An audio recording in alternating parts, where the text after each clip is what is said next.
America's first national park was the location for a highly controversial project aimed at reestablishing a long-absent apex predator to the ecosystem.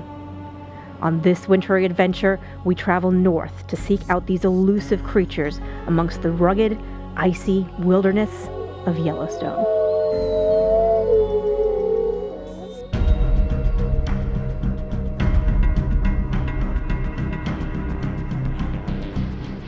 We depart Santa Rosa in California with a northeast heading to Big Sky Country, Montana, and the bustling metropolis of Missoula. From the airport, Wilms takes the helm of the hire car for a 4-hour journey to the northern gate of Yellowstone. The park's entrance is alongside the little town of Gardner, where the grass is kept neat and tidy by herds of wild sheep and elk and squirrels. Our focus for this excursion is the northeastern section of the park called the Lamar Valley. Its lower elevation creates a slightly less hostile environment, attracting large numbers of elk and bison, making it the Serengeti of North America. From the park gates, it's still another hour of driving to our destination. Wilms wanders into the headquarters to register our arrival and be assigned a cabin. We've just arrived at the Lamar Buffalo Ranch here in the Lamar Valley, and for the next 4 days, this is going to be our little home. Long before the complete extermination of the wolf, the American bison were poached and hunted to critically low numbers. The Buffalo Ranch was where the few remaining bison were raised and bred like cattle, rebuilding the numbers back up to around the 5,000 individuals that roam the park today. It's time to meet our wildlife biologists and guides. One of our 2 team leaders is Miss Carolyn Harwood. It seems kind of weird to look for these animals that are a symbol of wilderness from the roadway, but that's the best way to find them. Wolves and other wildlife are kind of used to seeing us there, and they're a little bit more willing to tolerate us there. But as soon as we leave the road corridor and get into what is really their territory, they sometimes will react differently. The other is Mr. Brad Bullen. This is a large predator moving through the landscape. And if you pay attention to what's around it, the animals are screaming wolf. Bears are fun to watch if we're lucky enough to even see a bear this trip, because they're just starting to come out. So we will. Yeah. We very well might. After the introductions, we are briefed on an early departure from camp and a game drive on the quest to find wolves. As promised, in the wee hours of a frosty winter morning, the engines of 2 chariots rumble away in the mist as bleary-eyed nature enthusiasts assemble for the mission at hand. Len is one of the 2 chaps in charge of the wagons, chugging through the fog, searching for a likely location to find what we seek. Somewhere deep in the Lamar Valley, our team disembarks into the cold silence of pre-dawn. Spotting wolves is not easy, so for now, we are using our other senses. Quietly we stand, listening for a distant howl or the squawk of a raven.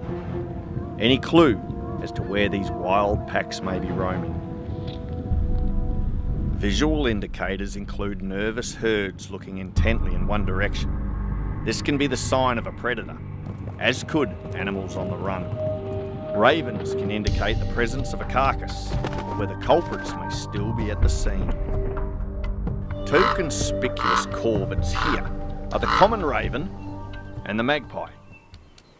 A bald eagle is trying to enjoy its breakfast alongside the Lamar River and quickly finds itself with company. Magpies and ravens converge on the banquet, looking to share in the feast.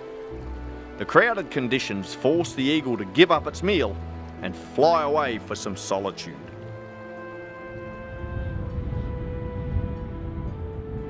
During the peak of winter, bison like to shelter down on the frozen ponds in the valleys, which can be a problem in the thaw, as occasionally a hapless bovine breaks through the ice and drowns. Their carcasses later become an attractive prospect to scavengers. Side by side, the difference between a wolf and a coyote is easily apparent simply by size. But to an untrained eye, and especially at a distance, identifying a lone animal can be quite tricky. Our coyote friends here are generally shorter of shank and have a finer pointed muzzle than their much larger cousins. We're just gearing up because we're going to go on a little bit of a hike. Our mission is to get to the Rose Creek Pen, which was where the first wolves who are going to be reestablished here in Yellowstone Park were kept before their soft release. So the rumor is that there's some tough conditions like sloppy snow, maybe some mud and some river crossings, creek crossings, but we're going to give it a shot anyways. Brad will be guiding this trek while our driver Len is commissioned the duty of rear guard, whose purpose is more than just protecting stragglers, but to be sacrificed in the event of an ugly encounter with a dangerous beast. Just remember, I do have the sweets with me or snacks. You'll be well protected Yeah, I figured until the way down. Right.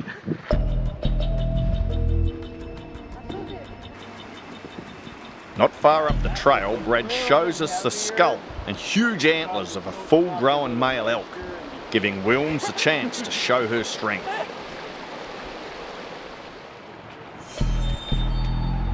A small creek crossing is easily negotiated, and from there we ascend higher into the hills with great views over the Lamar Valley. Across the top, the snow becomes deeper and a touch more challenging to travel through.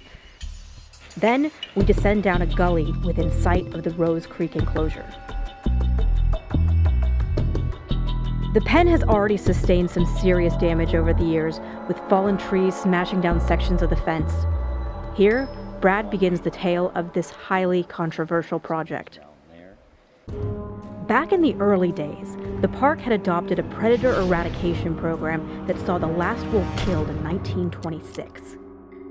Predators cull the sickly and weak, keeping their prey's genetic stock strong and healthy.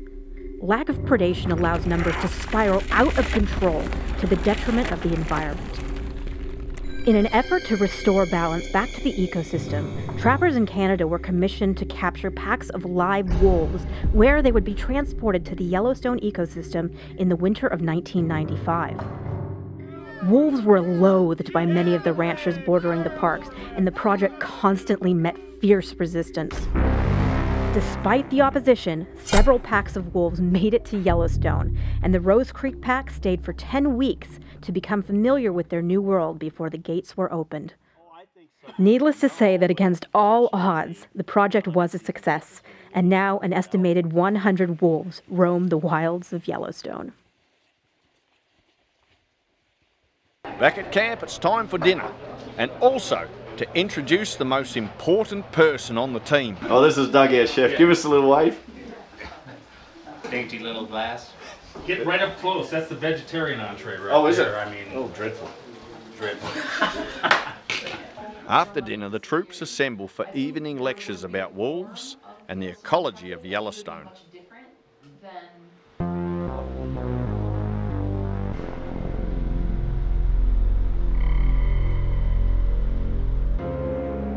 Wolves apparently have been spotted way out in the valley. Len's boot is hard on the gas as we race to the spot. But we soon find our progress is impeded by a cluster of big hairy lumps ambling along in the middle of the road. Despite the frosty conditions, winter is one of the best times to see a wolf, and Yellowstone attracts a big number of dedicated wolf watchers. Some of the wolves are equipped with radio collars that give the biologist a rough idea as to their location, and the information is shared amongst this interconnected web of enthusiasts.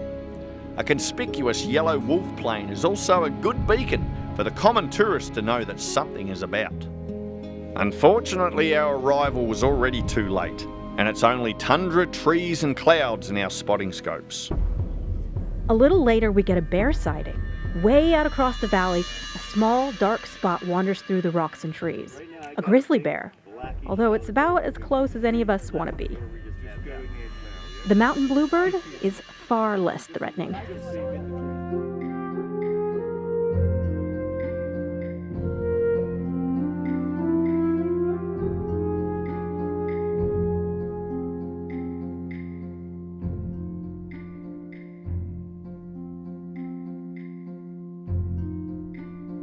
Even in winter, the sun occasionally makes an appearance, and the clouds lift a little so we can appreciate the icy peaks of the Absaroka Mountains.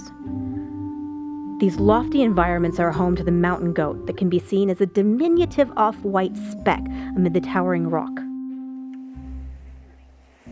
A pair of coyotes wander along a tributary of the Lamar River, trying not to break through the rapidly thinning ice. One of them gets a sniff of a potential meal and pounces, busting through the crusty snow and seizing its hapless victim. Next is another wander into the wilds. Carolyn briefs us on safety procedures. We're gonna head up this hill up to the top of Junction Butte, and we do often see grizzlies up there at this time of year. So if we see one, remember that we need to group up, not run, get your bear spray out if you're carrying it, and that should be enough. But if that's not enough and the bear does charge us, then we'll deploy this. I'll spray mine first, and hand me yours if mine doesn't work for any reason. Shouldn't get into that situation, but if we do, that's how we'll handle it. And okay? what do you do if there's a cub with a bear? Then we give it even more space. Yeah, so everybody okay with that? Any questions? Yep. Great. All right. Good. Cool. Our aim is to ascend to the summit of this flat-topped hill for views out over Yellowstone. The area is good grazing grounds for bison, bighorn sheep, and the woodlands provide habitat for white-tailed deer. Isn't this fair? Long. How fresh? Carolyn investigates. It's moldy. It is bear shaped, but I'm also looking at what looks like, you see this texture in it? This looks like pellets that are fused together because it's moist. It looks like spring bison scat to me, young bison, because it's still pretty narrow. That would be my best guess, but that's a tricky one. That's a tricky one. So We leave the turd to fester, only to find more sinister evidence. Deep claw marks scarring a young aspen tree. The hilltop provides a stunning panorama of the park, yet it's not without notice the numerous bones that litter the ground. Preparing to descend, we find access is blocked by some agitated bison. let's just hang out here for a minute and try to give them some time to get out of our way, and then we'll slowly go down that way and see if we can see them.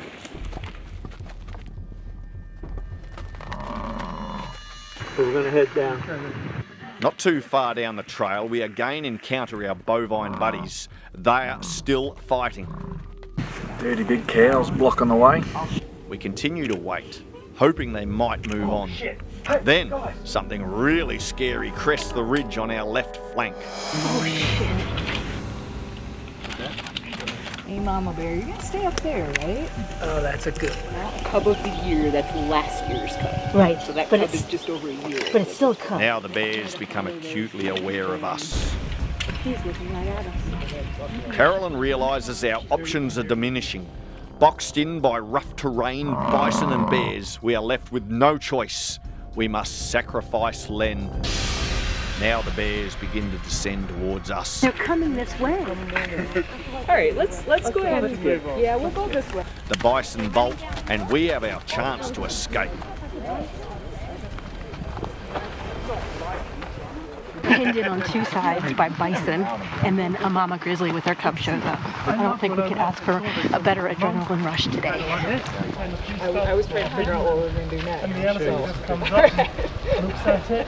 There's plenty to talk about round camp tonight.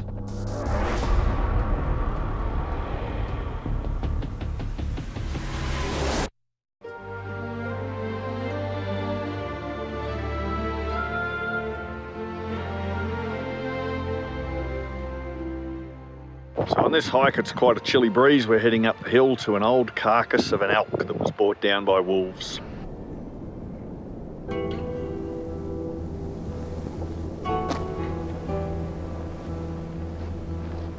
Oh, golden eagle.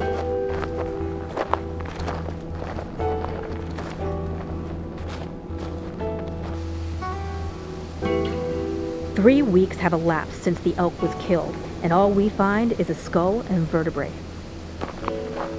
Brad calls for us to spread out and look for any more remains. A forensic search of the area reveals 2 forelimbs, a pile of fur, and stomach contents that provide clues. So we've got some rumen, which is some of the first stuff pulled out of an elk so they can get at the good organs. That's the undigested plant material. So it's right across here, and then above it we have all this fur and all the way down, so it was dragged down from here. Probably killed here, first started to eat it here, get pulled and dragged as it goes down. Easy for carcasses to be pulled downhill. Just above this, we have some bear tracks. The bear apparently had come down, maybe smelled it, discovered it on his way. Don't know if it ate much or not by this point, because this was probably 3 weeks old. As this is a large male elk, Brad and Carolyn next want to theorize that the animal was maybe sick or injured, as it's unusual for a small wolf pack to tackle something so dangerous as a full-grown male, like this one. Brad checks the teeth for a guesstimation on age, then a sample of bone marrow for an indication of its health. Everything indicates that it was in quite reasonable condition, an unusual adversary for a small pack of 4 wolves. Wolf tracks. You can tell how big these animals are. Just look at some of the spoor here. These tracks are huge.